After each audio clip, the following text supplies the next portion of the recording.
semua, nama saya Nazifa Aulia Azhara dari absen 29. Di sini saya akan menjelaskan tentang Perang Dingin. Perang Dingin melibatkan persaingan dalam bidang seperti politik, ekonomi, propaganda, spionase, dan teknologi, termasuk perlombaan antariksa. Konflik ini juga tercermin dalam dukungan masing-masing blok terhadap pihak-pihak yang berlawanan dalam berbagai perang proksi di negara lain. Perang Dingin berakhir dengan runtuhnya Uni Soviet pada tahun 1991. Perang Dingin adalah periode ketegangan ideologis dan geopolitik antara Amerika Serikat dan Uni Soviet. Setelah Perang Dunia II tanpa terjadi konfrontasi militer langsung antara keduanya, Amerika Serikat membawa ideologi liberal kapitalis, sedangkan Uni Soviet langsung sosialisme komunis. Meskipun tidak terjadi perang langsung, kedua negara ini memiliki senjata nuklir yang sangat mengancam keselamatan dunia, sehingga konflik ini disebut dingin, karena tidak berubah menjadi perang berskala besar. Saya Ciara Azharin Haldis, nomor absen 4. Dan pada kesempatan kali ini saya akan menjelaskan mengenai sebab khusus terjadinya Perang Dingin. Jadi, Perang Dingin ini secara khusus terjadi karena munculnya ego dari kedua negara yang merupakan pemenang perang, di mana dua negara ini, yaitu AS dan juga Uni Soviet, memiliki perbedaan ideologi yang saling bertentangan, di mana AS waspada dan khawatir terhadap perkembangan komunisme di Uni Soviet dan juga prihatin dengan pemerintahan tirani pemimpinnya, yaitu Joseph Stalin. Sedangkan Uni Soviet ini membenci perilaku AS yang menganaktirikan Uni Soviet dalam komunitas internasional dan geram karena AS ini tidak bergerak cepat untuk terjun ke dalam Perang Dunia II. Sehingga dalam akhir Perang Dunia II, aliansi AS, Inggris dan juga Uni Soviet terpecah belah dan muncullah rasa saling tidak percaya atau permusuhan yang luar biasa. Secara khusus juga, Perang Dingin ini terjadi karena AS mendorong perkembangan senjata nuklir yang menyebabkan dimulainya perlombaan senjata nuklir di negara-negara lain yang membuat dunia khawatir. Assalamualaikum warahmatullahi wabarakatuh. Jadi perkenalkan, nama saya Siti Ramadhania dengan absen nomor 34 dari kelas 11-9. Di sini saya akan menjelaskan tentang penyebab umum Perang Dingin. Apa sih penyebab umum Perang Dingin itu? Yang pertama, perbedaan ideologi antara Uni Soviet dan Amerika Serikat. Uni Soviet memiliki paham komunis sosialis, sementara Amerika Serikat memiliki paham kapitalisme liberalisme. Jadi komunisme sosialis adalah paham di mana lebih mementingkan antara hubungan sosialisme daripada peraturan pemerintahan. Dan selanjutnya kapitalisme dan liberalisme, yaitu di mana orang-orang memiliki paham kapital. Jadi yang kaya semakin kaya dan yang miskin semakin miskin. Selanjutnya ada perebutan hegemoni dan kekuasaan. Hegemoni itu sendiri adalah pengaruh ya. Jadi Uni Soviet ingin menyebarkan paham komunisme sosialis ke negara timur dengan memberikan bantuan ekonomi, sementara Amerika Serikat ingin menyebarkan kapitalisme, liberalisme ke negara barat dengan memberi bantuan ekonomi juga.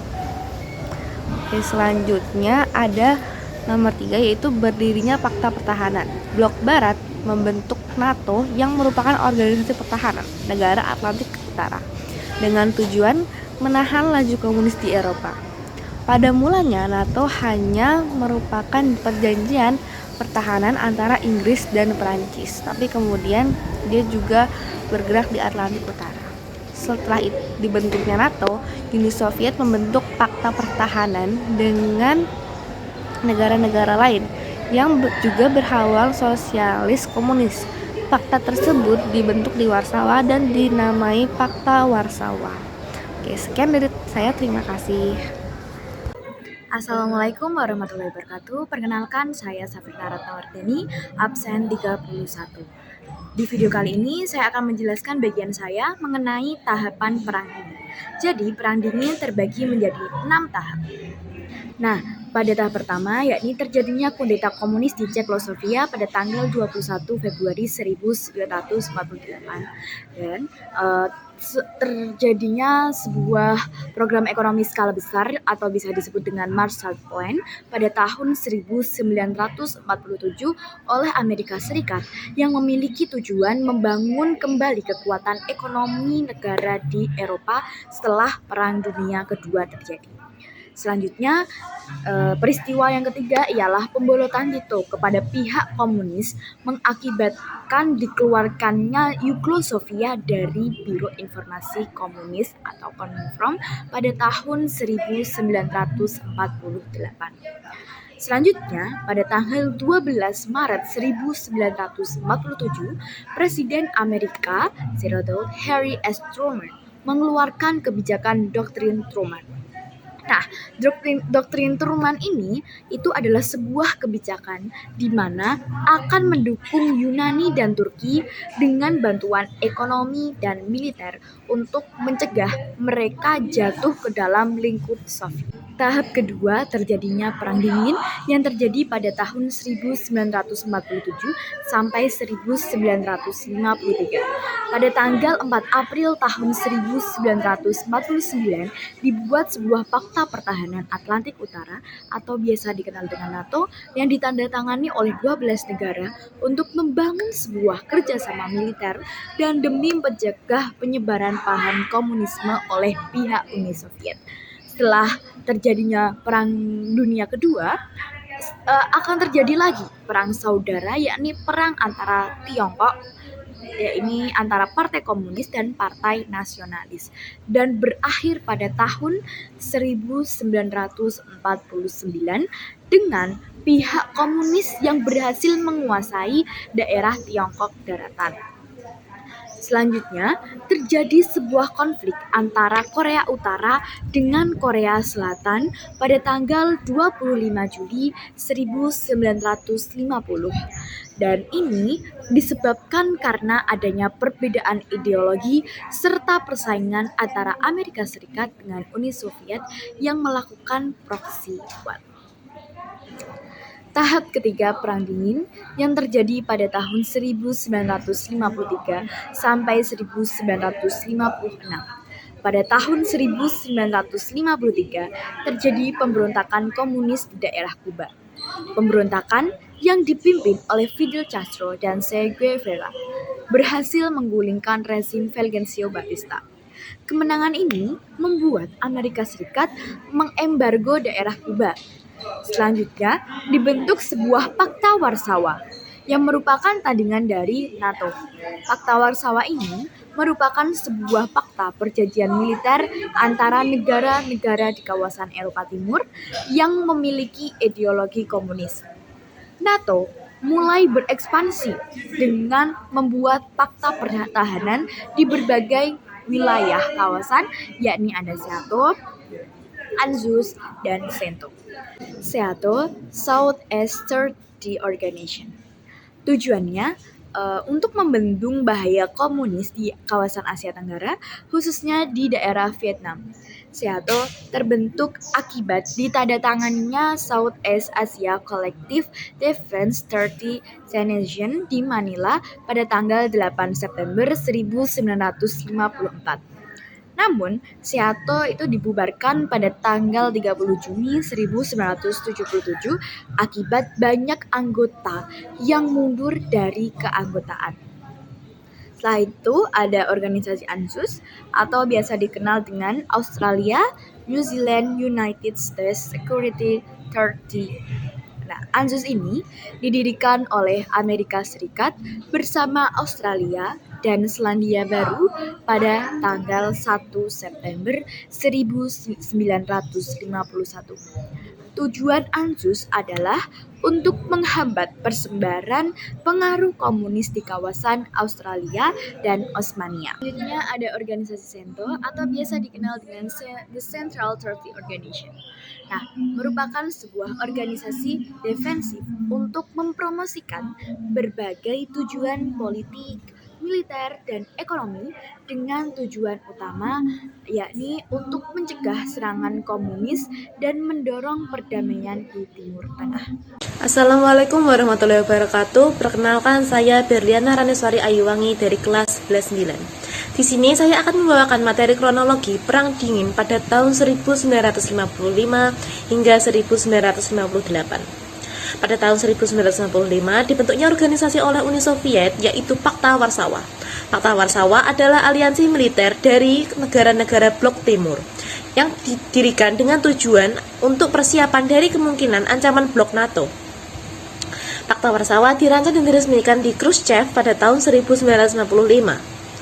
Anggota dari Pakta Warsawa adalah Uni Soviet, Bulgaria, Romania, Jerman Timur, Polandia, dan Cekoslovakia. Pada tahun 1958 dan 1962 terbentuklah negara tirai bambu sebagai eufemisme.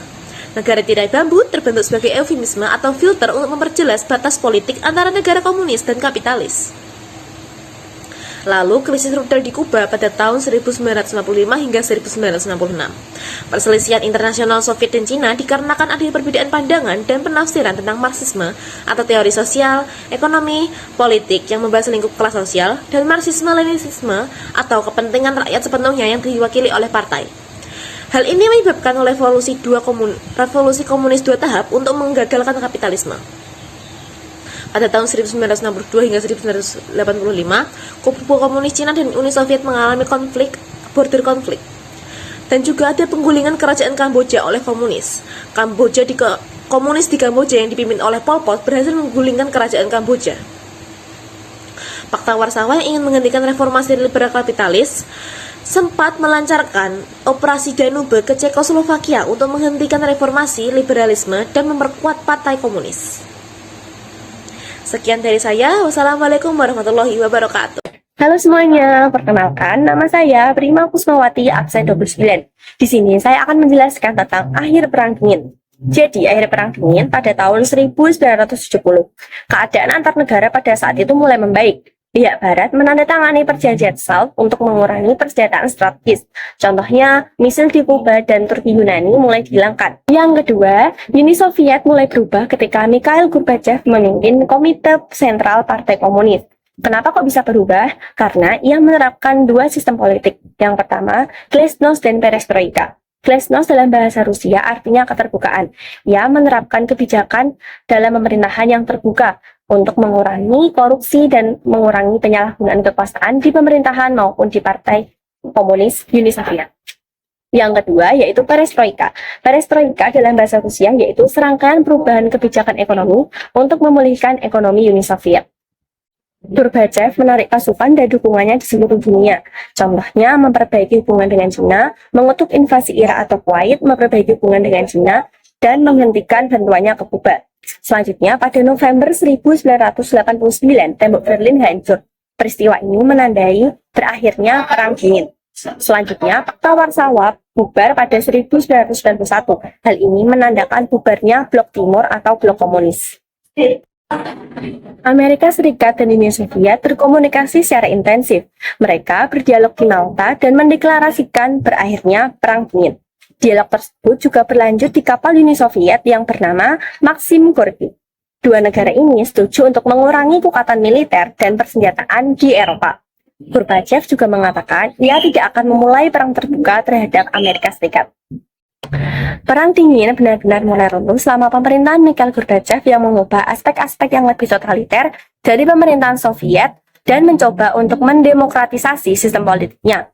Rezim komunis mulai runtuh di Eropa Timur dan pemerintahan demokratis bangkit di Jerman Timur, Polandia, Hungaria, dan Cekoslovakia, diikuti oleh penyatuan kembali Jerman Barat dan Jerman Timur di bawah naungan NATO. Sementara itu, reformasi Gorbachev melemahkan partai komunisnya sendiri dan memungkinkan kekuasaan bergeser ke pemerintahan konstituen blok sentral.